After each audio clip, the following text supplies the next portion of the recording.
नमस्कार दोस्तों, मैं डॉक्टर जयंत। आज हम लोग बात करेंगे डायज़ीपाम टैबलेट के बारे में।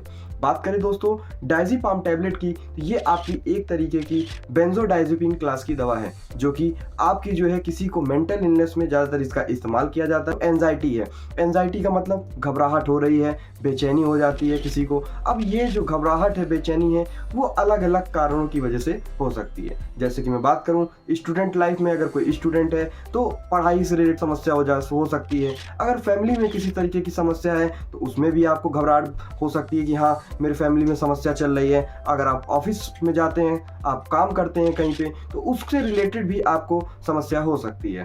इसके अलावा इसका इस्तेमाल दोस्तों हम लोग एपिलेप्सी, यानी कि जिसको हम लोग हिंदी में बोलते हैं मिर्गी के झटके, अगर किसी को आते हैं उसके सीजर्स को कंट्रोल करने के लिए, उसमें भी हम इसका इस्तेमाल करते हैं। उसके अलावा ऐसे लोग जिनको सही से नींद नहीं आती, जिसको हम लोग बोलते हैं अनिद्रा की समस्या। नींद ना आने का मतलब ये नहीं कि 1 दिन 2 दिन 3 दिन आपको नींद नहीं आई तो आपको इंसोम्निया हो गया है। हम तब बोलेंगे जब लंबे समय तक आप सोते हैं, आपको जो है सही से नींद नहीं आती, रात 4 बजे आपकी आंख खुल गई, 3 बजे आपकी आंख खुल गई, तो ऐसे केस में दोस्तों हम लोग इसका इस्तेमाल करते हैं बाकी दवाइयों के कॉम्बिनेशन के साथ। इसके अलावा बात करें दोस्तों, इसका इस्तेमाल ऑपरेशन के दौरान भी किया जाता है हॉस्पिटल्स में। क्यों करते हैं? क्योंकि ये दोस्तों आपका मेंटेनेंस एनेस्थीसिया का काम करता है। मेंटेनेंस एनेस्थीसिया का मतलब इसका डोज आपको लगातार दिया जाता है ताकि मरीज कहीं आपका बेड से उठ ना जाए। ऑपरेशन के दौरान अगर कोई पेशेंट अगर उठ जाएगा तो आप सोच सकते हैं कितना ज़्यादा रिस्क वहाँ पे होगा, तो ऐसे केस में भी हम इसका इस्तेमाल करते हैं। इसके अलावा डिप्रेशन में भी दोस्तों हम लोग इसका इस्तेमाल करते हैं। वो लोग जो लंबे समय से डिप्रेशन से गुजर रहे हैं, उनको भी हम डायज़ीपाम का जो अन्य दवाइयों के साथ बात करें। इसके अलावा वो लोग जो बहुत ज़्यादा समय से, बहुत पुराने समय से अल्कोहल का सेवन करते हैं, मतलब दारू पीते हैं या शराब मदिरा का सेवन कर रहे हैं, और एकदम से 10 साल 5 साल बाद उन्हें किसी ने ऐसा मोटिवेट कर दिया कि भाई अब ये मत पीना, तो उन्हें मोटिवेट होकर या किसी मजबूरीवश, किसी कारणवश दारू का सेवन छोड़ दिया है, तो उसमें भी दोस्तों हम इसका इस्तेमाल करते हैं। क्योंकि अगर आप लंबे समय तक अल्कोहल लेते हैं तो आपकी बॉडी टॉलरेट हो जाती है और उसकी लत लग जाती है, तो आप उसको छोड़ेंगे तो उसको हम लोग बोलते हैं, उसके लक्षण आते हैं, उसको हम लोग बोलते हैं अल्कोहल विड्रॉल सिम्टम्स। अब ये लक्षण कैसे हैं? इमरजेंसीज में, हॉस्पिटल्स में हम लोग देखते हैं मरीज डायरेक्ट आता है, वो ये बताता है सर हमारे दिल की धड़कन बहुत ज़्यादा बढ़ी, हमें ऐसा लग रहा है कि हमारा जो दिल है वो धड़क रहा है, हमको हाथ से ही महसूस हो रहा है, हमारे शरीर से बहुत ज़्यादा पसीना निकल रहा है। आखिर हमें ऐसा क्यों? हाथ पैर कांपने लगते हैं, जैसे बोलते हैं हम लोग ट्रीमर।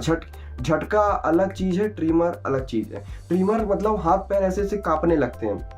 तो ऐसे में विड्रॉल सिम्टम्स में भी, सिंड्रोम में भी हम इसका इस्तेमाल करते हैं। बात करेंगे दोस्तों आखिर कितना इसका सही डोज देना चाहिए। अब ये डोज आप नहीं डिसाइड करेंगे, आपके जो है फार्मासिस्ट या आपके डॉक्टर डिसाइड करते हैं कि आपकी बीमारी के हिसाब से कितना आपको इसका सही डोज देना चाहिए। जैसे कि मैं बात करूं, अगर किसी को इंसोम्निया की समस्या है तो इसका जो डोज है 2 mg से लेकर 10 mg तक। अब जरूरी नहीं है कि 2 mg देना है कि 5 mg देना है, ये आपके डॉक्टर डिसाइड करेंगे। तो उस रेंज के बीच में आपको इसको 2 बार या 3 बार दिया जाता है 24 घंटे में। इसके अलावा ऐसे लोग जिनको मैंने आपको बताया विड्रॉल सिम्टम्स है, अल्कोहल जिनकी दारू छूट गई है, ऐसे उनकी वजह से सिम्टम्स आ रहे हैं, ऐसे केस में दोस्तों हम इसका स्टार्टिंग डोज 10 mg से करते हैं, क्योंकि लोअर डोज काम वहाँ पे नहीं करती है। हम लोग 10 mg से स्टार्ट करेंगे और धीरे धीरे 2 दिन 3 दिन हफ्ते भर बाद इसका जो डोज है वो हम 5 mg कर सकते हैं।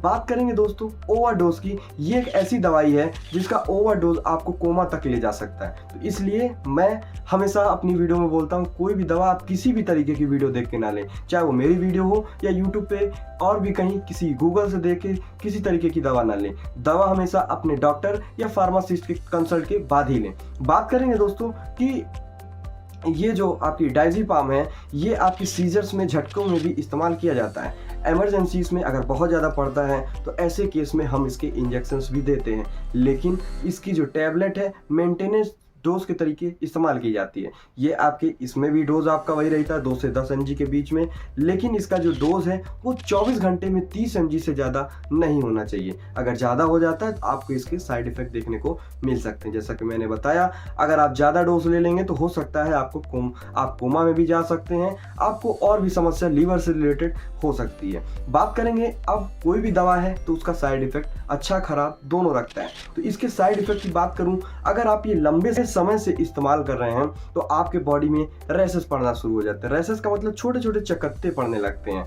आप मरीज ऐसा बताते हैं, सर जब से ये दवा शुरू हुई है हमको ऐसा लगता है कि हमारा सर हमेशा घूमने लगता है, हमको बहुत ज़्यादा कन्फ्यूजन होती है। स्टूडेंट लाइफ में स्टूडेंट ऐसा बताते हैं, सर हम ये जब से दवा खा रहे हैं हम पढ़ाई में फोकस नहीं कर पा रहे हैं, हम कंसंट्रेशन नहीं बना पा रहे हैं, तो ऐसी समस्या आना शुरू हो जाती है। इसके अलावा जो है सर में हल्का हल्का दर्द बना रहेगा आपको। ये दोस्तों कॉमन साइड इफेक्ट है, कोई परेशानी की बात नहीं है। लेकिन इसके जो सीरियस साइड इफेक्ट हैं, अगर आप ज़्यादा इसका इस्तेमाल कर रहे हैं बिना किसी डॉक्टर के परंत, तो दोस्तों आपका लीवर भी ये डैमेज कर सकता है। तो इसलिए इसका इस्तेमाल डॉक्टर की सलाह पर ही करें। बात करेंगे अगर आपकी ये दवा आपकी किसी मेंटल हेल्थ प्रॉब्लम की वजह से चल रही है तो आपको कौन कौन सी दवाइयाँ नहीं खानी चाहिए। बात करूँगा मैं, जैसे कि अगर आपकी डायज़ीपाम चल रही है तो आपको अपने बगल वाले मेडिकल स्टोर से, अगर आपको एलर्जी हुई है, गले में समस्या है, आपको जो है किसी तरीके का फंगल इन्फेक्शन हुआ है, तो आपको ऐसी दवाइयाँ नहीं लेनी चाहिए। अब आपके मन में सवाल आएगा, सर ने बता दिया फंगल इन्फेक्शन में नहीं लेनी चाहिए, कौन कौन सी दवा नहीं लेनी चाहिए। जैसे मैं बात करूं, आपको इट्राकोनाजोल जो कि मार्केट में आती है, इट्राकोनाजोल 100 mg 200 mg ऐसी टैबलेट का इस्तेमाल इस दवा के साथ नहीं करना चाहिए, क्योंकि इंफेक्शन देखने को मिलता है। क्या एक ही दवा है? इट्राकोनाजोल आप मत यूज करिए, फ्लूकोनाजोल मत यूज करिए, ऐसी दवाइयाँ आप इसके साथ मत इस्तेमाल करिए। इसके अलावा ऐसी दवाइयाँ जो आपके गले के इन्फेक्शन में इस्तेमाल की जाती है, जैसे कि आपकी एजिथ्रोमाइसिन हो गई, इरिथ्रोमाइसिन हो गई, क्लेथ्रामाइसिन जैसी दवाइयाँ आप इस्तेमाल मत करिए अगर आपको लोराडाइज़ेपाम चल रहा है तो। वीडियो में आप लास्ट तक बने हैं, बहुत बहुत धन्यवाद। ये वीडियो आपको अच्छी लगी हो तो वीडियो को लाइक कीजिएगा, चैनल पे नए हैं तो चैनल को सब्सक्राइब कीजिएगा। Thank you for watching this video, have a nice day.